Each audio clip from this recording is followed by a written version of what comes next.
Hello, good morning ulit sa inyong lahat. So eto kwentong ano na naman tayo, Forever Living Products. I remember one of the speaker, I think it was Upline Connie, taga Pampanga siya.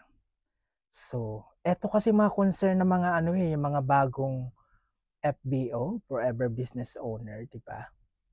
Siyempre nga naman pag nag-alok sila, nag-demo sila, may o-order. Ang problema is wala silang pantatapal muna ron pag-order kasi cash basis nga tayo, di ba? It's either online or pupunta ka sa office para bilhin mo yung mga produktong in-order nila. So, nandito lang yung solusyon yun kasi kung gusto may paraan, kung ayaw maraming dahilan. Okay, di ba?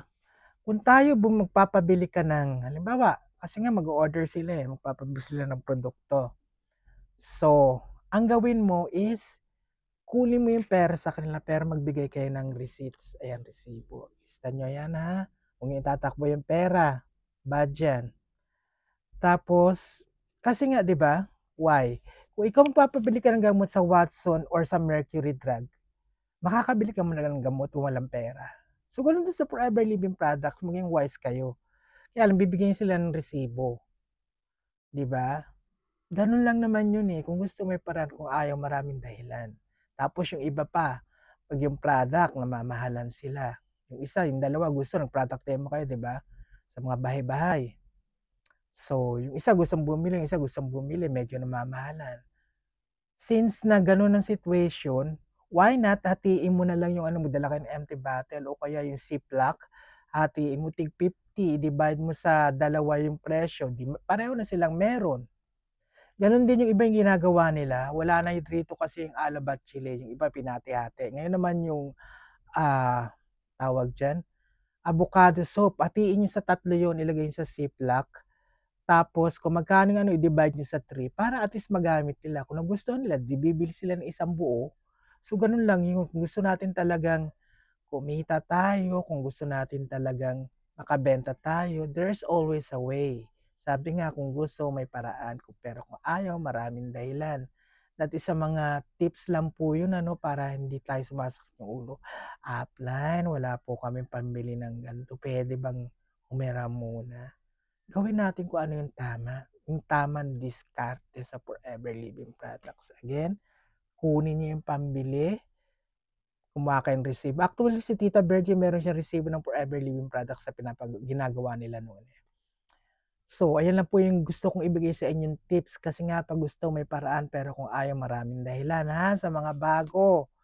Kung wala kayong pambibili, pantatapal muna rin sa mga bibili in order nila, di kunin nyo yung pambili. Katulad rin yan ang bibili ka ng gamot sa Mercury o sa Watson.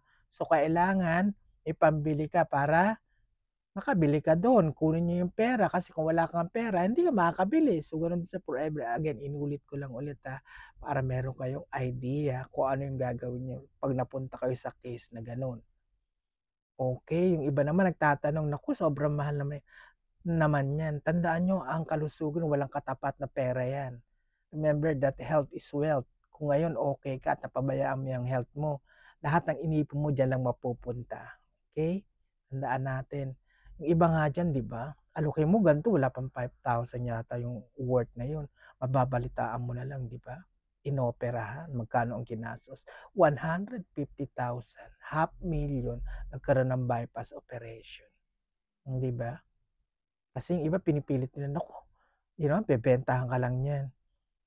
Alam nyo nung araw, di ba, makatapat ka lang ng jeep noon, yung mga, grabe yung mga nag-aano na forever, kahit dito sa amin noon, kabilang kanto, may nagpa-product demo, sa kabilang street, may nagpa-product demo. That's how the forever works before. Wala pang social media nung araw. Makikita mo, bawat probinsya, may nagpupunta rin mga manager, ganto, ganyan. Ganun lang. Kaya dapat yung mga inaano nyo, sa mga inaano nyo, di ba? Power of words lang. I-recruit nyo yung mga marites, yung mga chismosa. Kasi, uy, alam mo ba si ganito?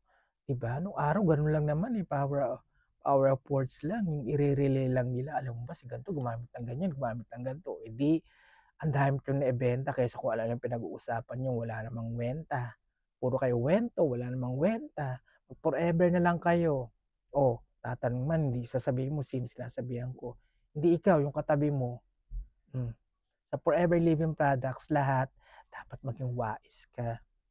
Okay? Business is business. Business mo yan, di ba? May sarili kang, kumbaga may nagtayo ka ng sarili mong tindahan. So ano ang dapat mong gawin?